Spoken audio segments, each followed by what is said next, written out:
Hey VC, it's Mike, the Aural Retentive, talking about Jimi Hendrix today. I heard something on the radio this morning and just sent me back down memory lane, some old Hendrix stuff that I had. And while I was looking at it, it's kind of occurred to me that it would be an interesting story perhaps to tell my Hendrix experience. Sorry, that was terrible. But I didn't always like Hendrix. And it was kind of a process for me to get there. And then I went way there. So I'm wearing my Jimi Hendrix shirt today, actually, that Dalton gave me. So, as a high school guy, I heard Hendrix on the radio here and there. I liked it, but not, I didn't really like it. I hadn't heard Wind Cries Mary way too many times, and Purple Haze and whatever. I just didn't really connect with me. It wasn't horrible, better than some stuff I was hearing back then, but I wasn't a big fan. And I even had a friend of mine sit me down, and he's like, "Dude, you have to listen to this. This is the most amazing thing you'll ever hear coming out of a guitar." And he sat me down and made me listen to Star Spangled Banner from Woodstock. I was like, I didn't get it. I didn't understand how innovative it was, and a lot of the history is just kind of lost on me. So, what really turned me around then was actually one of my more feeble moments. I succumbed to the Columbia Record House, 15 albums for a penny, whatever. And I could only find 12, whatever, that I really wanted, which should have been a sign that I shouldn't get into the record club, but I did anyway. Regardless, so with the last, maybe 3 or 4 selections that I needed to fill up my card, they had the Essential Jimi Hendrix Volume 1 and Volume 2, which was really 3 records. And so I thought, well, I'll get them and check them out, and if I don't like them, I can pass them to my friend who was totally in Hendrix. So I ordered them, and one of them, I can't remember if it was Volume 1 or Volume 2, came with the 45 of Gloria. Really kind of an extended version of Gloria, which I really liked, because I remember listening to that one first. And then I listened to the album, and I was like, wow, this is really good. I'm always slow to come around to something that everybody else likes. But I had to admit that there were a lot of tracks in there that I really dug. The ones that I hadn't heard on the radio before.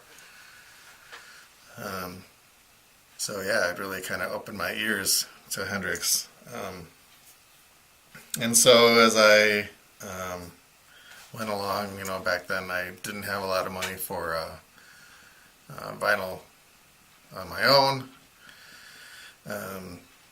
Checked out a bunch of stuff from the library. But tapes I could afford. So tapes were a couple bucks, whatever, and especially if you're buying cutout tapes, which were prevalent back in those days. I ended up getting, back on the wall there, you can't see, I got Crash Landing and what is it? Cry of Love and Midnight Lightning and Crash Landing, those 2 tapes, which were basically put out after he died. They hired some musicians to fill in missing stuff, and some of the tracks are really good, some of the tracks are not so good, so it was kind of a hit or miss. And I think I picked up all of the regular albums, his actual released albums, up to that point, from the library, and made copies of them on tape. Enjoyed those. But the first one, to bring in the point that'll bring everything full circle at the end here. I'd found a bunch of tapes, and like the two that I talked about there, and like greatest hits, and a bunch of stuff. But there's one that I came across one day. I was just kind of flipping through. We were doing some shopping or whatever, and I'm flipping through them, and there was one there that I saw that I'd never seen before, and I'd heard people talk about it, never about how good it was or anything like that, but it was one of two things that people had talked about. So people at work, like, oh, I listened to Hendrix back in the day, these are older guys that I work with, and the one guy always told me, if you ever see a copy of Enjoy Jimi Hendrix, it looks like a Coke bottle on the front. He's like, get it. It's like, you have to get that one. Never seen it. I mean, I've seen it on eBay for like, crazy money. But I've never actually seen a copy. The other one he recommended was Jimi Hendrix High, Live, and Dirty. And that's the tape that I found, and it was like $4 or $5 or whatever. I had no money right then, and it wasn't a good time so I didn't get it. And I've always regretted it. I wished I had picked it up. So, and I've never seen Enjoy Jimi Hendrix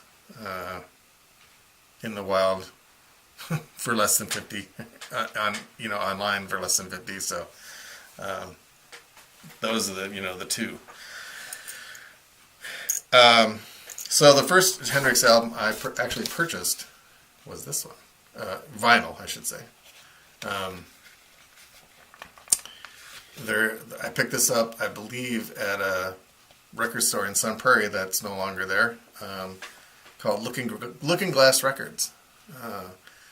I got this one because basically it had some songs on it that weren't on either of the Essential albums or any of the tapes that I had seen. There's a song in here called Three Little Bears, and I'm like, what the hell is that? I have to check that out. And this cover is just ultra iconic. I love this. And it's got Isabella, Stepping Stone, Bleeding Heart, Tax Free, and it's got the Peter Gunn Catastrophe. So, so this album was like the first one I really purchased on vinyl, except for the Essential ones that I got through the record club. I don't know what happened to those. I sold all my records eventually at one point, but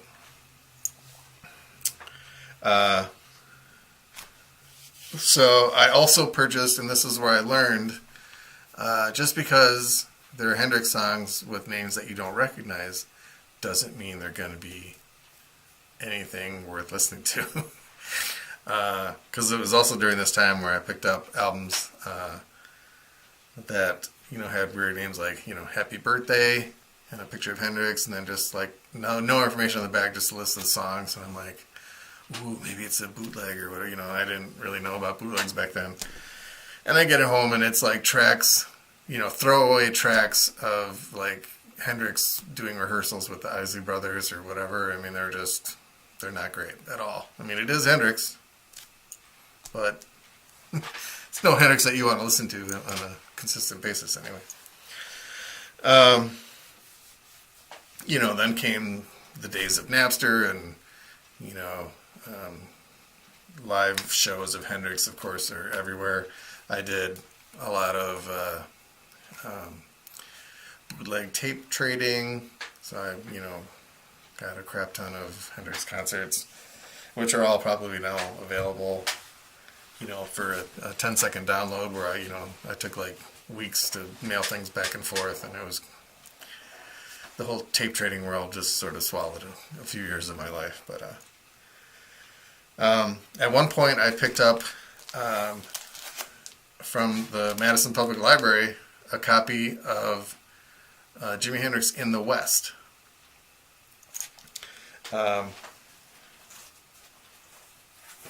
Sort of getting out of order, but I did purchase this a year or so ago.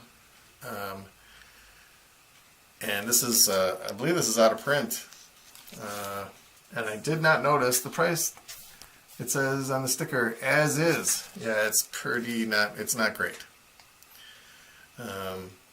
It like skips in the beginning, but you know, I had to have it, so jumping ahead, I did purchase this one recently.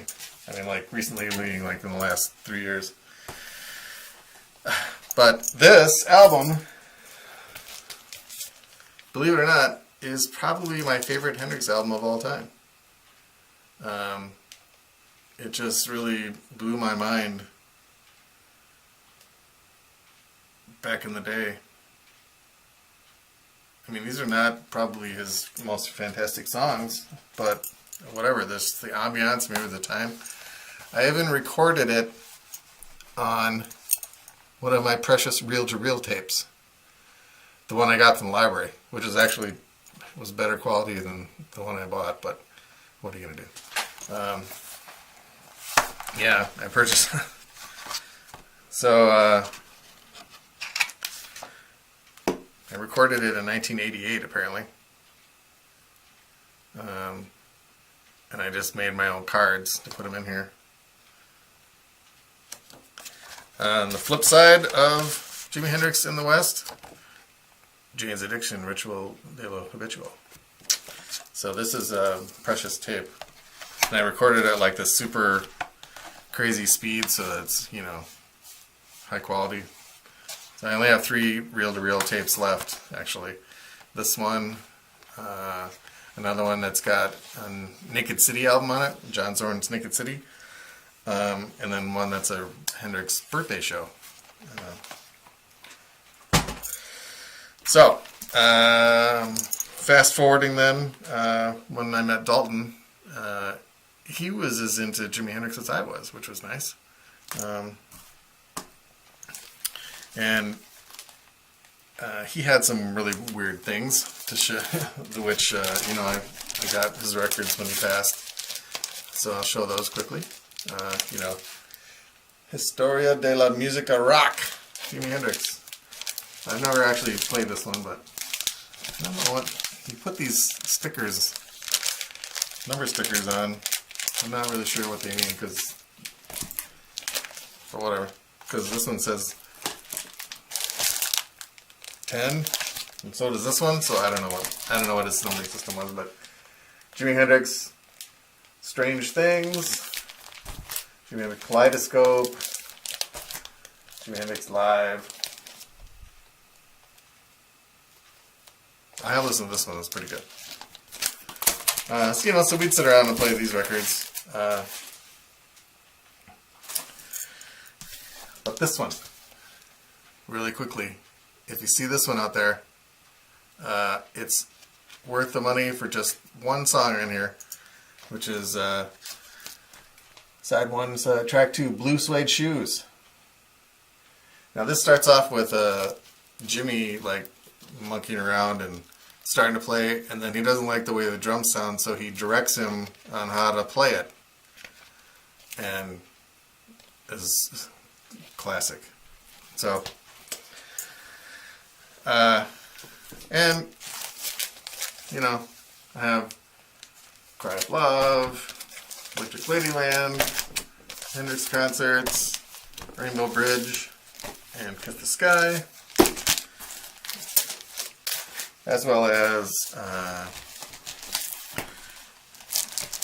I need to put this in another bag, it's starting to rip, but this is an unopened mono copy. I mean, it's a reissue, obviously, but, and a stereo copy of Electric Ladyland. Sorry, Are You Experienced? I also got a stereo copy of Axis Bolda's Love from my friend Josh, who donated this to me. So thank you, Josh.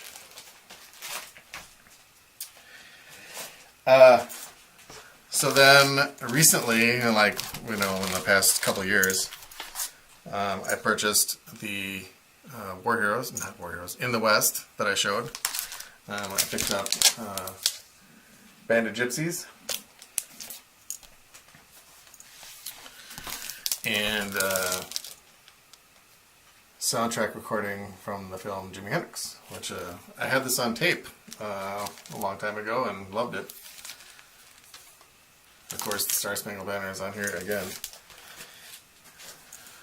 And then super recently, I got this $2 basically unplayable version of, this is the kind of tracks I'm talking about. And you get it and you're like, oh, never heard any of these. Well, it's because nobody wants to hear these. Go-Go Shoes Part 1. Good Times, Good Feelings, Suspicious. These are all instrumental, I don't know what he was doing. Okay, so now, to bring it all together.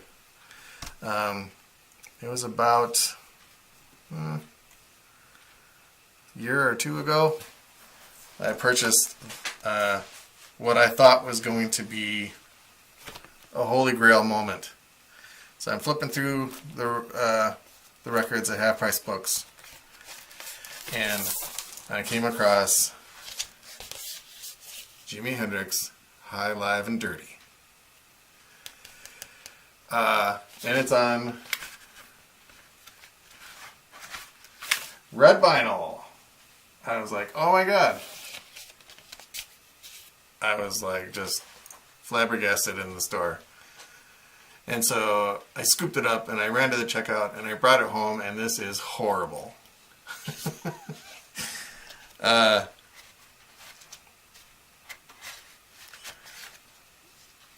First of all, the High, Live, and Dirty, basically it's just, well, it is live. And who knows if he's high, he probably was. But it is dirty. The first track, FHITA,